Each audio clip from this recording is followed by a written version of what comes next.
चलिए एक नजर डालते हैं आज के मुख्य समाचारों पर। हाईकमान ही तय करेगा कर्नाटक में नेतृत्व परिवर्तन की अटकलों पर बोले कांग्रेस अध्यक्ष मल्लिकार्जुन खड़गे। दावणगेरे के कांग्रेस विधायक शमनूर शिवशंकरप्पा गंभीर रूप से बीमार, अस्पताल में भर्ती। अगर सतर्क नहीं रहे तो मुंबई हाथ से निकल जाएगी, महाराष्ट्र नवनिर्माण सेना प्रमुख राज ठाकरे का बड़ा बयान। सलाह मुसलमानों के सच्चे आइकॉन, उन्हें आदर्श बनाइए, मौलाना अरशद मदनी को मुख्यमंत्री देवेंद्र फडणवीस ने दिया जवाब।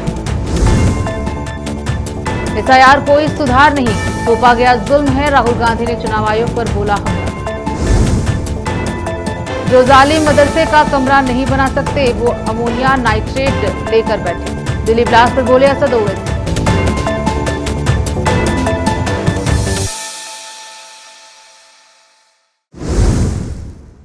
अब समाचार विस्तार से। कर्नाटक में सत्ता परिवर्तन की खबर पर देश भर में चर्चा हो रही है। राज्य में मुख्यमंत्री बदलने के सवाल पर कांग्रेस अध्यक्ष मल्लिकार्जुन खड़गे ने साफ कहा है कि वह अभी कुछ नहीं कहना चाहते, जो भी फैसला होगा हाईकमान ही करेगा।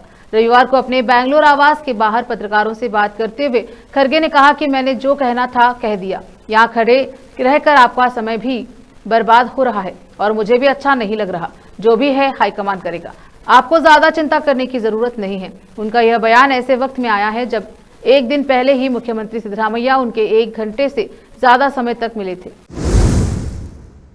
दावणगेरे दक्षिण निर्वाचन क्षेत्र से कांग्रेस विधायक और अखिल भारत वीरशैव महासभा के राष्ट्रीय अध्यक्ष शमनूर शिवशंकरप्पा 94 वर्षीय की हालत बिगड़ गई। उन्हें उम्र से जुड़ी समस्याएं हैं। गंभीर बीमारी के कारण उनका बेंगलुरु के एक निजी अस्पताल में इलाज चल रहा है। पता चला है कि एमएलए शमनूर शिवशंकरप्पा की तबीयत बिगड़ने पर राज्य के बड़े नेता उनके स्वास्थ्य के बारे में जानने के लिए अस्पताल जा रहे हैं।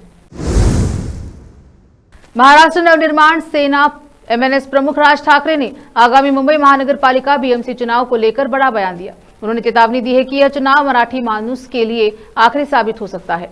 अगर लापरवाही बरती गई तो मुंबई हाथ से निकल जाएगी। राज ठाकरे ने कहा कि आने वाले बीएमसी चुनाव मराठी मानुस के लिए आखिरी होंगे। अगर हम सतर्क नहीं हो रहे तो मुंबई हमारे हाथ से निकल जाएगी, उसके बाद हम उसे नियंत्रित नहीं कर पाएंगे। मैं आपसे आग्रह करता हूं कि लापरवाह मत बनिए। उन्होंने आगे कहा कि आने वाले दिनों में भाषण शुरू होंगे, लेकिन फिलहाल इतना कहना चाहता हूं कि अपने आसपास सतर्क रहो। राजनीति जिस तरह बदल रही है, मतदाता सूची पर नजर रखो। यह देखना जरूरी है कि वोटर असली है या नकली। राज ठाकरे ने मराठी लोगों से अपील की है कि वे सतर्क रहे और चुनाव प्रक्रिया पर ध्यान दें। उन्होंने कहा कि अगर मुंबई हाथ से निकल गई तो ये लोग तबाही मचा देंगे। महाराष्ट्र के मुख्यमंत्री देवेंद्र फडणवीस ने जमीयत उलेमा-ए हिंद के अध्यक्ष मौलाना अरशद मदनी के हालिया बयान पर कड़ी प्रतिक्रिया दी। नागपुर में पत्रकारों से बात करते हुए उन्होंने कहा कि भारत के मुसलमानों के सामने प्रेरणा के लिए डॉक्टर एपीजे अब्दुल कलाम जैसी महान शख्सियत मौजूद हैं, जिन्हें एक सच्चे आइकॉन के रूप में देखा जाना चाहिए। फडणवीस ने कहा कि भारत में अब्दुल कलाम जैसे राष्ट्रपति हुए, जो मुसलमान समुदाय के लिए गर्व की बात है। हम उनका सम्मान करते हैं। उन्होंने हमेशा अपना जीवन ईमानदारी और ऊंचे हौसले के साथ जिया है। ऐसे लोगों को ही उदाहरण बनाकर आगे रखना चाहिए। रोकते हैं समाचारों का सिलसिला, लेते हैं छोटा सा ब्रेक।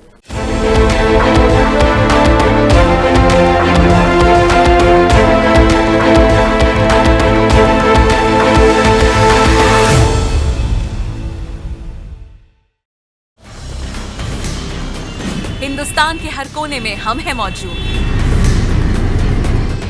24 घंटे हालात पर गहरी नजर, खबरों से जुड़े चुपते सवालात और आपको दिखाता है धार्मिक, सामाजिक, राजनीतिक, लोकल और इंटरनेशनल न्यूज की सबसे बेहतर कवरेज, जो आपको रखती है हर पल बाखबर। देश और दुनिया भर की खबर के लिए देखते रहें केपी न्यूज 24/7।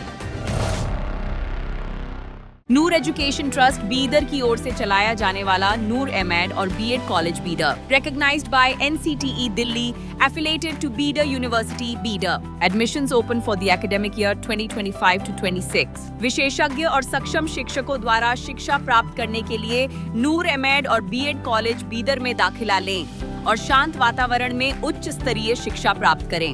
बीदर शहर में बेहतर शिक्षा का एकमात्र केंद्र नूर एमएड और BEd college Bidar. For more details contact Noor colony near horticulture centre, Halatgiri के Hyderabad road, Bidar 585403 Karnataka, India. Phone numbers 9945283920, 8050172745।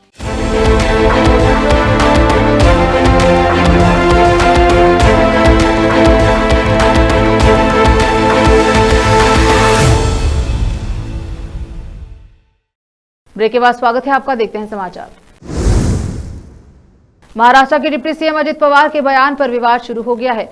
उन्होंने मालेगांव में जनसभा के दौरान कहा था कि अगर मुझे वोट नहीं मिलेगा तो मैं आपका फंड रोक दूंगा। इस पर एनसीपी शरद पवार के राष्ट्रीय सचिव क्लैडे क्रास्टो ने पलटवार किया।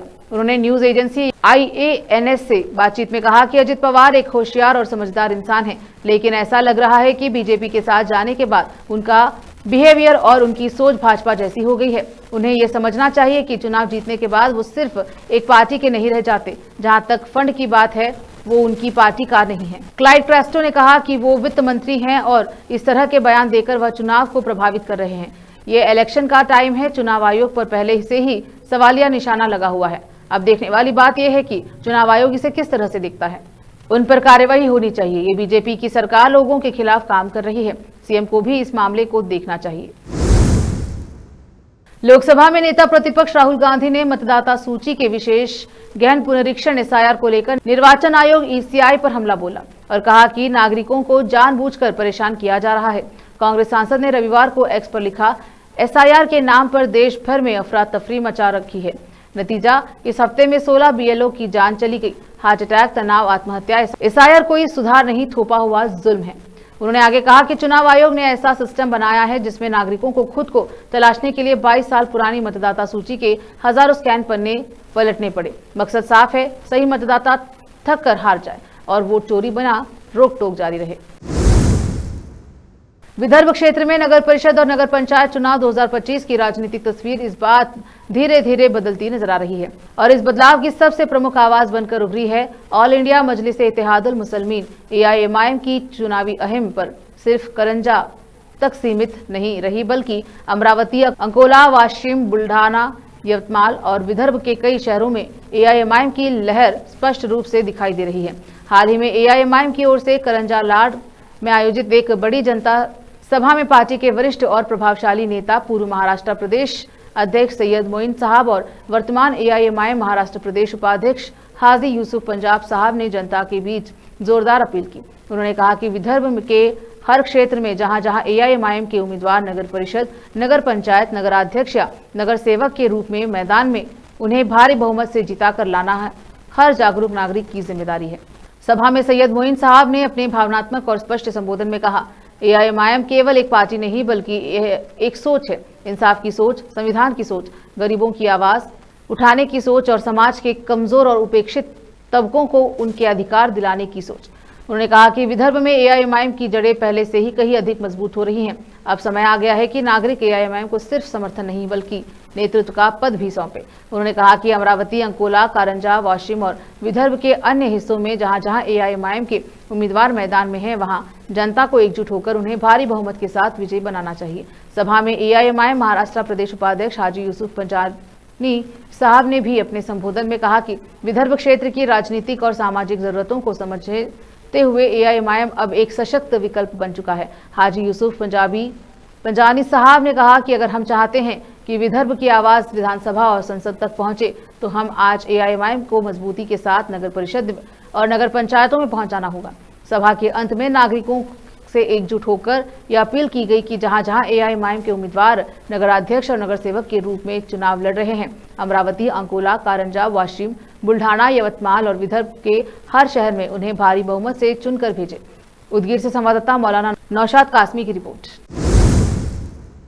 भारतीय नौसेना सोमवार को मुंबई के नौसेना डॉकयार्ड में माहिक श्रेणी के पहले पनडुब्बी रोधी युद्धक उथले जलयान ASWC को शामिल करेगी। पश्चिम नौसेना कमान ने फ्लाइंग अफसर commanding in chief vice admiral Krishna Swaminathan की ओर से आयोजित इस समारोह में की अध्यक्षता थल सेनाध्यक्ष जनरल उपेंद्र द्विवेदी करेंगे। माहे की कमीशनिंग स्वदेशी शैलो वाटर के लड़ाकू विमानों की एक नई पीढ़ी आगमन का प्रतीक होगा, जो आकर्षक, तेज और पूरी तरह से भारतीय होंगे। 80% से अधिक स्वदेशी सामग्री के साथ माही श्रेणी युद्धपोत डिजाइन, निर्माण और एकीकरण में भारत की बढ़ती महारत को दर्शाता है। वह पश्चिमी समुद्र तट पर एक साइलेंट हंटर के रूप में काम करेगी, जो आत्मनिर्भरता से प्रेरित होगी और भारत की समुद्री सीमाओं की सुरक्षा के लिए समर्पित होगी। माहे का निर्माण कोच्चि स्थित कोचीन शिपयार्ड लिमिटेड CSL में किया गया। यह नौसेना के जहाजों के डिजाइन और निर्माण में भारत की आत्मनिर्भर भारत का पहला अत्याधुनिक उदाहरण है। यह जहाज छोटा होते हुए भी शक्तिशाली है और चपलता, सटीकता व सहनशक्ति का प्रतीक है, जो तटीय क्षेत्रों पर प्रभुत्व बनाए रखने के लिए आवश्यक गुण माने जाते हैं। अपनी मारक क्षमता, चालबाजी और गतिशीलता की मिश्रण के साथ इस जहाज के पनडुब्बियों का पता लगाने, तटीय गश्त करने और देश के महत्वपूर्ण समुद्री मार्गों को सुरक्षित करने के लिए डिजाइन किया गया है। मालाबार तट पर स्थित ऐतिहासिक तटीय शहर माहे के नाम पर बने इस जहाज के शिखर पर उरुमी अंकित है। अब वक्त एक छोटे से ब्रेक का, जल्द लौटेंगे ब्रेक के बाद। नूर एजुकेशन ट्रस्ट बीदर की ओर से चलाया जाने वाला नूर एमएड और BEd college Bidar, recognized by NCTE Delhi, affiliated to Bidar University, Bidar. Admissions open for the academic year 2025 to 26. विशेषज्ञ और सक्षम शिक्षकों द्वारा शिक्षा प्राप्त करने के लिए नूर एमएड और बीएड कॉलेज बीदर में दाखिला लें और शांत वातावरण में उच्च स्तरीय शिक्षा प्राप्त करें। बीदर शहर में बेहतर शिक्षा का एकमात्र केंद्र नूर एमएड और BEd college Bidar. For more details contact Noor colony near horticulture centre, Haldagiri के Hyderabad road, Bidar 585403 Karnataka, India. Phone numbers 9945283920, 8050172745। Break के बाद स्वागत है आपका, देखते हैं समाचार। दिल्ली में लाल किले पर हुए घातक ब्लास्ट में 15 लोगों की जान चली गई और 20 से ज्यादा लोग घायल हुए। इस घातक हमले की जांच करने पर बड़ी आतंकी साजिश का खुलासा हुआ है। दिल्ली को दहलाने पर इस कायराना आतंकी घटना पर AIMIM प्रमुख असदुद्दीन ओवैसी ने सख्त जवाब दिया। ओवैसी ने कहा कि यहाँ पर यह भी कहना जरूरी है कि जब वतन की मोहब्बत की बात हम करते हैं तो जो तालीम इरादे मुसलमानों के कायम किए, अगर कोई उसे तालीम इरादे में बैठकर बम बनाने की साजिश करता है तो हम उसकी भी मजम्मत करते हैं। ओवैसी ने कहा कि एक इदारा बनाना कितना मुश्किल काम होता है, जो ये जालिम लोग हैं मदरसे और स्कूल का एक कमरा नहीं बना सकते, वो ही जालिम अमोनियम नाइट्रेट लेकर बैठे हैं। दिल्ली ब्लास्ट में लाल किले पर 15 लोग मारे गए, जिसमें हिंदू और मुसलमान दोनों ही शामिल हैं। ऐसी जहनियत वाले लोगों की हम जमकर मजम्मत करनी चाहिए। जो मुल्क का दुश्मन है वो हमारा भी दुश्मन है। अगर इस तरह की हरकतें होंगी तो हम फिर खुली छूट दे रहे हैं तो करना है कर लो, मगर जो ये लोग समझ रहे हैं कि मुसलमान को दोयम दर्ज का नागरिक बनाया जाएगा, तुम भूल जाओ, तुम्हारी नस्लें खत्म हो जाएंगी और हम खत्म हो जाएंगे। पाकिस्तान के पेशावर में सोमवार सुबह अर्धसैनिक बल FC के मुख्यालय पर कुछ बंदूकधारियों ने हमला कर दिया। रॉयटर्स की रिपोर्ट के मुताबिक जैसे ही फायरिंग की आवाज आई, पुलिस और सुरक्षा बल तुरंत मौके पर पहुंच गए और इलाके को घेर लिया। वहीं पेशावर के कई लोगों ने सोशल मीडिया प्लेटफॉर्म X पर लिखा कि उन्होंने FC मुख्यालय की तरफ से बम धमाके जैसी तेज आवाज सुनाई दी। फिलहाल सुरक्षा बढ़ा दी गई है और मामले की जांच चल रही है। जियो टीवी के मुताबिक पेशावर में फेडरल कांस्टेबलरी FC मुख्यालय पर सोमवार सुबह 8:10 पर हमला हुआ। घटना के बाद सुनहरी मस्जिद रोड को बंद कर दिया गया और पूरे इलाके को सुरक्षा बलों ने घेर लिया। सुरक्षा अधिकारियों के अनुसार हमले में 2 धमाके हुए और हमलावरों ने गोलियां चलाकर अफरा तफरी मचाई। पुलिस और सुरक्षा बलों ने इलाके को तुरंत कोर्डन ऑफ कर दिया। हमले में 3 आतंकवादियों को मार गिराया गया। सुरक्षा सूत्रों ने बताया कि मुख्यालय के गेट पर एक आत्मघाती हमलावर ने खुद को उड़ा दिया और उसके बाद गोलीबारी शुरू हुई। यूपी के बदायूं जिले में एक ईंट भट्टे पर काम कर रहे मजदूर उस समय घबरा गए जब अचानक आसमान से बर्फ की एक बड़ी सिल्ली धड़ाम से आ गिरी। कई रिपोर्ट्स में बताया गया है कि करीब 20 किलो वजन रही होगी। गनीमत रही कि वहां काम कर रहे किसी भी श्रमिक को चोट नहीं लगी। लेकिन यूपी की नहीं, जो भी खबरें पढ़ रहे हैं या तस्वीरें देख रहे हैं वह हैरान है कि क्या यह सच में ऐसा हो सकता है। हमने इसके लिए दुनिया भर की न्यूज रिपोर्ट को खंगालना शुरू किया है। इसके बाद जो जानकारी मिली है वो हैरान करने वाली है। यह जानकारी बढ़ाने के साथ कई गलतफहमियां भी दूर करती है। अगर आप खुले आसमान में यह सोचकर बेफिक्र रहते हैं कि उल्कापिंड तो धरती पर पहुंचने से पहले ही भस्म हो जाता है, थोड़ा सतर्क रहने की जरूरत है। हाँ, कम से कम प्लेन वाले रूट पर उल्कापिंडी भले ना पहुंचे, लेकिन कई ग्लोबल एक्सपर्ट बताते हैं कि हवाई जहाज से बर्फ के टुकड़े गिर सकते हैं। लेकिन एक दुर्लभ घटना है, इस बर्फ को ब्लू आइस कहा जाता है। आखिर में फिर एक बार देखते हैं मुख्य समाचार। हाईकमान ही तय करेगा कर्नाटक में नेतृत्व परिवर्तन की अटकलों पर बोले कांग्रेस अध्यक्ष मल्लिकार्जुन खड़गे। दावणगेरे के कांग्रेस विधायक शमनूर शिवशंकरप्पा गंभीर रूप से बीमार, अस्पताल में भर्ती। अगर सतर्क नहीं रहे तो मुंबई हाथ से निकल जाएगी। महाराष्ट्र नवनिर्माण सेना प्रमुख राज ठाकरे का बड़ा बयान। सलाह मुसलमानों के सच्चे आइकॉन, उन्हें आदर्श बनाइए, मौलाना अरशद मदनी को मुख्यमंत्री देवेंद्र फडणवीस ने दिया जवाब। एसआईआर कोई सुधार नहीं, थोपा गया जुल्म है, राहुल गांधी ने चुनाव आयोग पर बोला हमला। जो जालिम मदरसे का कमरा नहीं बना सकते वो अमोनिया नाइट्रेट लेकर बैठे, दिल्ली ब्लास्ट पर बोले असद ओवैसी।